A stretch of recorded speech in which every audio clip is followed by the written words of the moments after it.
Ise moɗon ko fi gawal bonoru dey woni ko landi asile politique France. Haray gawal bonoru woni ko landi asile politique leydi France. Min noon miɗo mari conseil komi wowlanta wonu gonga mana gonga kono piiji ɗiɗi wallahi uktumu billahi a heɓi sens an Ousmani Gawal si a rati oɗo sens ma haray a bu'idama billahi mum ma e wowlande na e France landotoɗa asile politique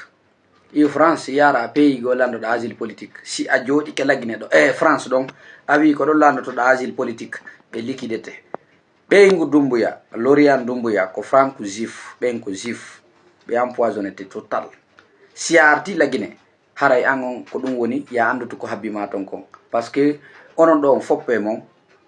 voilà exemple y a pris 100 combien de officiers radiés et ce qui fait pitié ko officier ɓe tawanoɓe ɓen e 5 septembre 2021 renversegol Alpha Condé ko ɓen pourɓe ɓen ko ɓen radiyaɗo hande notre pays mi wolanno on komi yelino kon no arde goy min komi ɓi waliwu billahi komi yelino kon no arde mi wolanno on rivo militaire waɗay ko waɗi kon Soudan ɗum waɗay lagine ancien vidéo jandi mi totota kan haala duwaji an ɗi no jabade parce que dans un pays hay si tawi ara ko simple caporal ma ko ɓe ala grade anduɓe tum finkari armation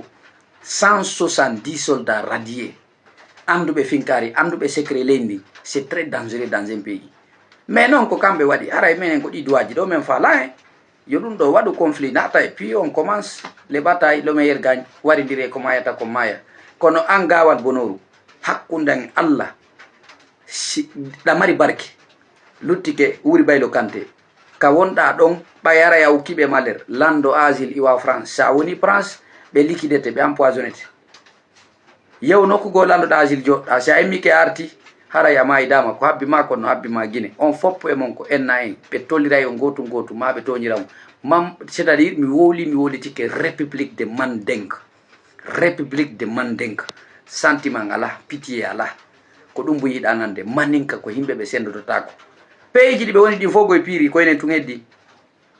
enen tun heddi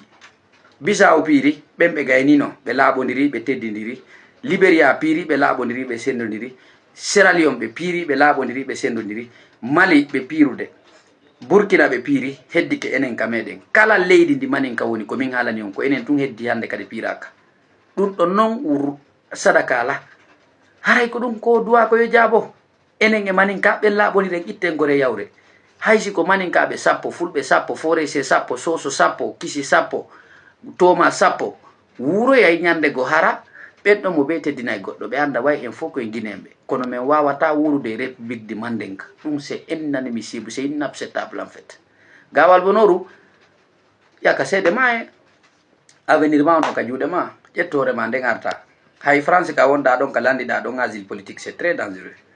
si a haaɓi noon balɗe ma ɗen ha a wi a aray la Guinée yandu to ala maydama e ɗum noon to mi mari komi wallanede min neeɓi sonkude ɗon wi komin feetuɓe komin blogueur weelaɓe komin soñjiɓe meɗen weela miɗo andi noon wonno en wonto e joni en fof blogueur woy mi sikki a yi ande Alpha Condé ka woni ɗo ka ande Alpha Condé no exil wano min woniri exil